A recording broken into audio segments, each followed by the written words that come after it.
Well, hello and welcome to this English lesson about compound words in the countryside.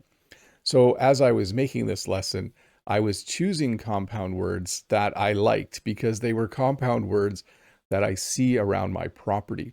And if you don't know what a compound word is, it's when we put two words together to make a new word, like fence post. You'll see one in this picture and you'll see one right here as well. So in this English lesson, we'll look at about 30 different compound words that you'll see in the countryside. So as I walk around my property, or as you walk around the countryside, you will see most of these words. So again, a compound word, two English words that we put together. These are considered closed compound words. There's no space or hyphen, but just one new word and sometimes a slightly different meaning based on the meaning of the two words used to make it. So once again, welcome to this English lesson about compound words in the countryside. Fence post. So this is the inspiration for the lesson. I was walking along outside beside my house, close to the field, and there is a fence post there. And I thought, oh, I should do a lesson on compound words like fence post. So a fence post is a vertical post that supports a fence. Now, a fence is something you build around a pasture or field to keep animals in, to keep livestock in, like cows or sheep or goats. And a fence has posts. So post is anything like a wooden, I was going to say log, but a piece of wood in the ground vertically is a post. When it's part of a fence, we call it a fence post. So there's your first word and the inspiration for this lesson. A fence post, a vertical post that supports a fence, or it also supports Bob, as you can see here as I lean on the fence post. Rainstorm. This has also been happening around here and is also the inspiration for this lesson. You can have different kinds of storms. The generic or general term is storm, but when a storm brings a lot of rain, we might simply call it a rainstorm, a period of heavy rain. This is not my field, but this is what my field did look like a couple days ago. We've actually been getting too many rainstorms. I wish we would just get a few sunny days in a row right now. Today looks like it will be sunny. And now I have two problems when we have too many rainstorms. I don't generate enough solar power and the field gets too wet. But anyways, a rainstorm, a period of heavy rain. We also have a thunderstorm, a storm with thunder, lightning, and usually rain. Now, a thunderstorm doesn't need to bring rain. That's why it says usually rain. But usually, most of the time, a thunderstorm has lots of lightning. So like, zzz, zzz. I'm sure lightning doesn't sound like that. And then boom, boom, boom, boom, boom, boom, you'll have thunder. So I actually really enjoy thunderstorms. One of my favorite things to do is to open the garage door and stand in the garage and watch a thunderstorm roll in. So thunderstorm, another type of storm with thunder, lightning, and usually rain. Now you might be wondering what's the difference between a rainstorm and a thunderstorm. A rainstorm doesn't usually have any thunder or lightning. Sometimes it just rains, but a thunderstorm definitely does. Raindrop. By the way, the whole lesson isn't about rain. I think I just have two more. Raindrop, a small drop of water that falls from a cloud, from the sky, however you want to describe it. And they're very tiny and lots of them fall at the same time. And if you don't have an umbrella, they make you very, very wet. So a raindrop, a small drop of water that falls from a cloud. Rainbow, an arc of colors in the sky when it is sunny and rainy at the same time. So the first definition I looked up for rainbow said, basically, it's an arc in the sky when it's raining. And I thought, well, that's not totally true. It needs to be raining, but there also needs to be some sunlight hitting the rain.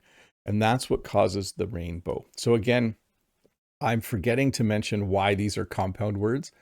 Thunder and storm are put together. Rain and drop are put together to form a new word. And then rain and bow. A bow can be like, I don't have my bow and arrow here, but anything that's an arc can sometimes be called a bow as well. So a rainbow, an arc of colors in the sky when it is sunny and rainy at the same time. And then raincoat. Again, the lesson isn't all about rain compound words. This is the last one. Raincoat, a coat that helps keep you dry in the rain. So I can wear a nice coat to work. I can wear a spring coat. I can wear a winter coat.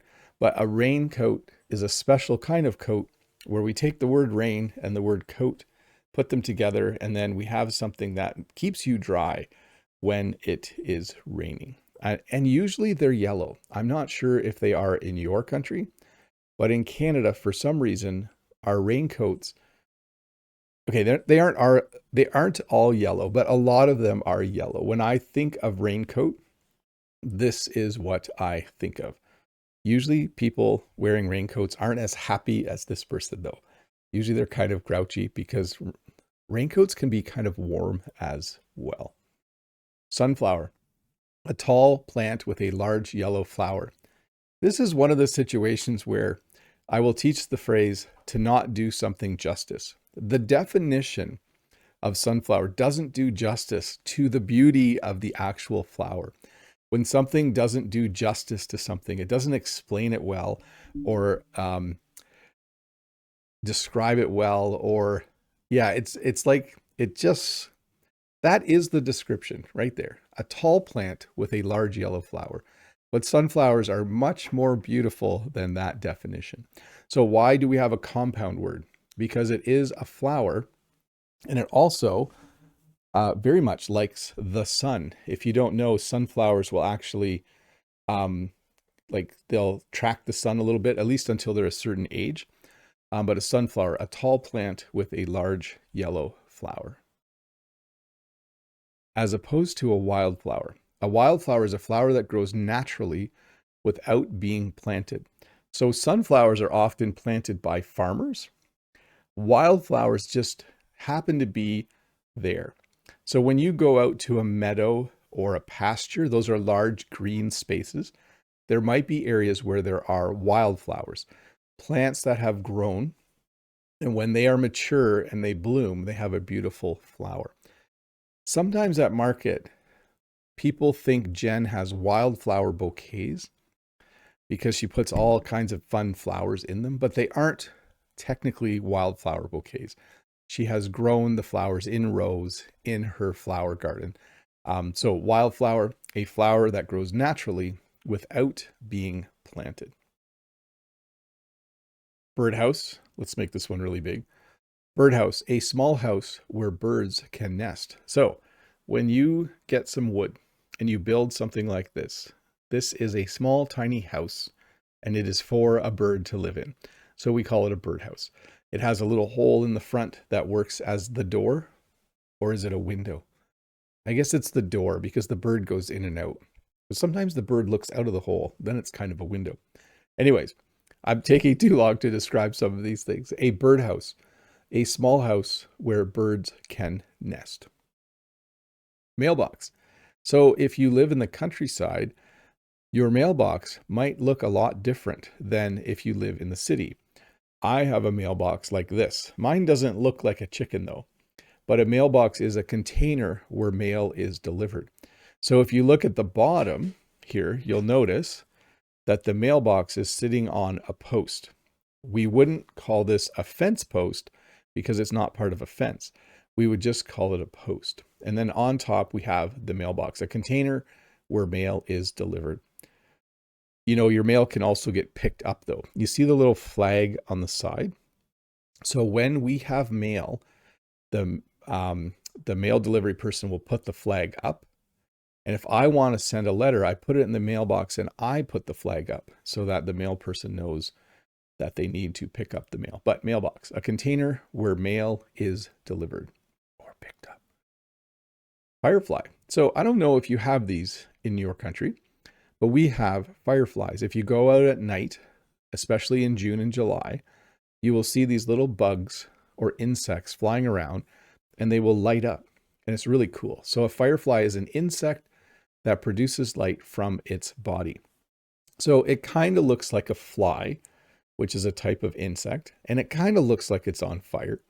So a long time ago, someone decided we will call this a firefly. Basically a fly that looks a little bit like it's on fire. And by the way, fireflies are really cool. That they're just fun. Uh, is there an Owl City song about fireflies? I think there might be. Anyways, firefly, an insect that produces light from its body. Farmhouse, a house on a farm where people live. So technically, the house I live in is a farmhouse.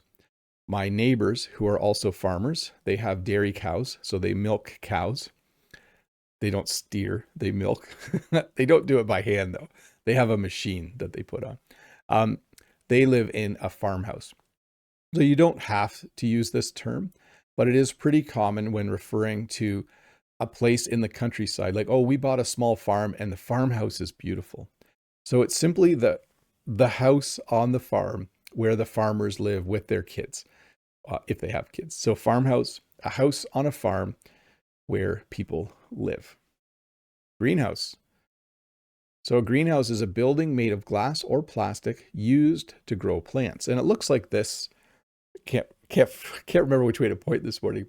And you might be wondering though, like farmhouse made sense.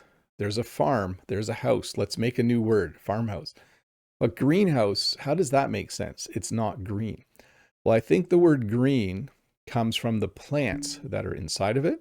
And the word house just comes from a general building where the plants can live. So when you see a greenhouse, it's a compound word made of the word green and house. Green refers to the green plants on the inside, and house refers to a building that you can live in. In this case, the plants are living in the greenhouse. So greenhouse, a building made of plastic. Let me see if I can point the right way. A building made of plastic, glass or plastic used to grow plants.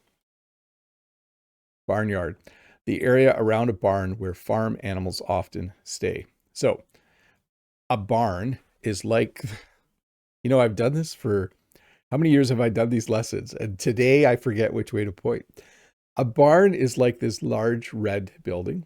A barn is a large building where you can have animals, livestock, as I mentioned, cows, pigs, sheep, goats, chickens. They can live in a barn. And a yard is an area around a house. But when you have an area around a barn, we've made a new word called barnyard. So the barnyard is the area around a barn where farm animals often stay. And you might even see a farmer with his pickup truck, leaning on the pickup truck, talking to their neighbor. And both of them probably live in a farmhouse. So barnyard, the area around a barn where farm animals often stay.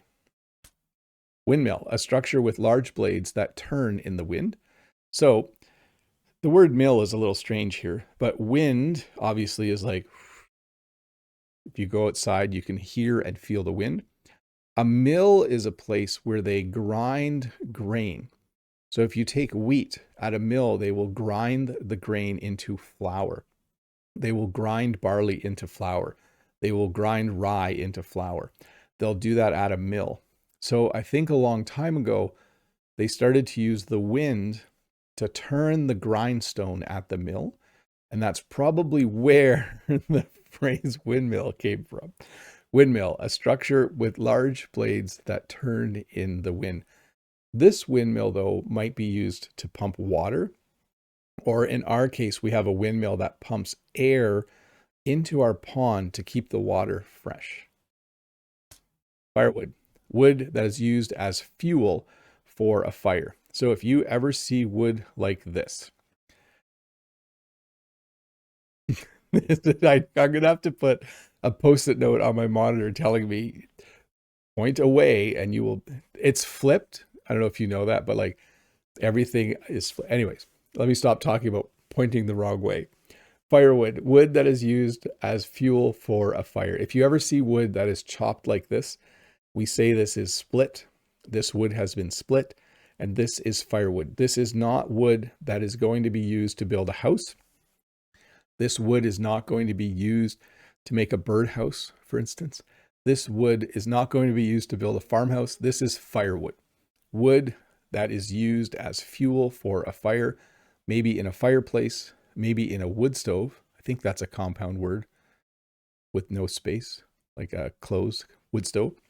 Or maybe for a campfire. There you go. Some extra compound words. Wood stove and campfire. Woodpile, a stack of firewood stored for future use. Now, this is interesting. When you say woodpile, to me, I think about this. I think about a stack of firewood ready to be used for fuel. If you have a stack of wood that you're going to use to build something, I would actually call it a pile of wood. And I don't know if everyone who speaks English would have that distinction, but if you said wood pile, I would think firewood. If you said I have a pile of wood behind my house, I would think you have boards and planks that you're going to use to build something. But maybe that's just me, and maybe that's just in my local area. Footpath, a small path made for people to walk on. So this is not a dirt road or laneway. This is definitely a footpath. You can tell because it looks like there's just room for 1 or 2 people to walk here. Generally, a footpath is made naturally when people continually walk down the same path. Eventually, the grass stops growing. Eventually, the plants stop growing. And eventually, you have what's called a footpath. We have a few on our farm, places where we walk. I know Jen's dad has one from his farmhouse to the barnyard, just so you know. Yes, there we go. I used 2 words properly because every day he walks a couple of times down that path. So a footpath, a small path made for people to walk on. Laneway, a road or driveway connecting a rural property to a main road. So I would call what I drive on from my house to get to the road, I would either call it a laneway or a driveway. Both are totally correct. It's not owned by the city or the government or the township. I own it. So it's kind of a private road or driveway connecting my farmhouse to the road. However, a dirt road is a road made of dirt or gravel. Now, this is owned and maintained by the government. So that's the difference. I have a laneway. I own it. It's a spot where I can drive my car to get to the road. Mine looks a little nicer than this, though. And a dirt road is just a road. Instead of being paved, the dirt road is made from dirt or gravel. And if you don't know, gravel is really, really small stones. Let's do a couple more, and then we'll do members only chat. Here we go. Hillside, the sloping side of a hill. So again, when we're talking about compound words, you have a hill, and it's the one side of the hill. So we call it the hillside. We put the 2 words together. This hillside is it's a very gentle slope. It's not steep. It's a very gentle slope. Gentle enough that looks like the farmer has cut hay and is probably getting ready to bale the hay. But a hillside, the sloping side of a hill. Farmland, land used to grow crops or raising animals. When you drive outside of the city, eventually you will see farmland. You will see large fields like these fields. There might even be some bales of straw or hay. There will be crops growing. There will be a few laneways along the way that allow you to drive to the farmer's farmhouse. But anyways, farmland, land used for growing crops or raising animals. Woodland, an area of land covered with trees. Now notice the way I said that. I don't think, I was practicing these words yesterday. That farm has some woodland at the back. I don't say woodland, I say woodland. There's a woodland area at the back, or there's some woodland at the back. So it is kind of a quick, you kind of flip through the word very quickly, but it is an area of land covered with trees. Jen and I have a little bit of woodland at the back. Sometimes people will also say woodlot, which is like used to reference a group of trees, usually on a farm where the farmer might go to get firewood for the farmhouse. But woodland, an area of land covered with trees. Wetland, an area of land that is often covered with water. So this is different than a river or lake or stream or pond. A wetland usually has water somewhere maybe a lot of water, maybe a little. Maybe in the spring, a wetland has a lot of water. And then in the middle of the summer, it goes down a bit and there's a little bit more like land. But it's definitely an area like this where you can see that there is some land, there is some stuff growing, but there is also water. But it doesn't really look like a river. It looks like what we would call standing water. So, wetland, an area of land that is often covered with water. Doghouse, a small shelter where a dog can sleep or rest. Walter does not have a doghouse. Oscar did have a doghouse, but it blew away and got damaged in a windstorm. So you might even see Oscar's doghouse. By the way, someone did ask earlier about why they haven't seen Oscar. If you are not all aware, Oscar did pass away in the winter. He was quite old, and now we just have Walter. But yes, Walter does not have a doghouse. It is a small shelter where a dog can sleep or rest. Dogs don't usually live, well, I guess they can live in their doghouse.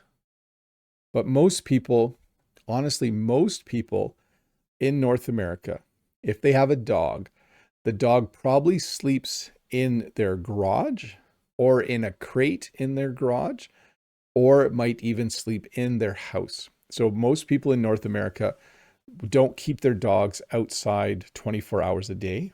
Usually the dog is allowed to use some part of a shed or garage or house as their permanent home. Bird bath, a shallow container of water where birds can drink or bathe. And I wanted to point out the word bathe here. When you add an E to the word bath, you get bathe. So you have a bird and it needs a bath, and you put the words together and you have bird bath. And I hope you're doing this for all of these, like dog, house, compound word, wet, land, flower bed, an area of soil where flowers are planted. So again, you have flowers and you need a place for them to grow. For some reason, we chose the word bed, like I sleep in a bed. These flowers, well, they're not sleeping, but they're in kind of a flat area of soil. So flower bed, an area of soil where flowers are planted. By the way, we would call this a raised bed.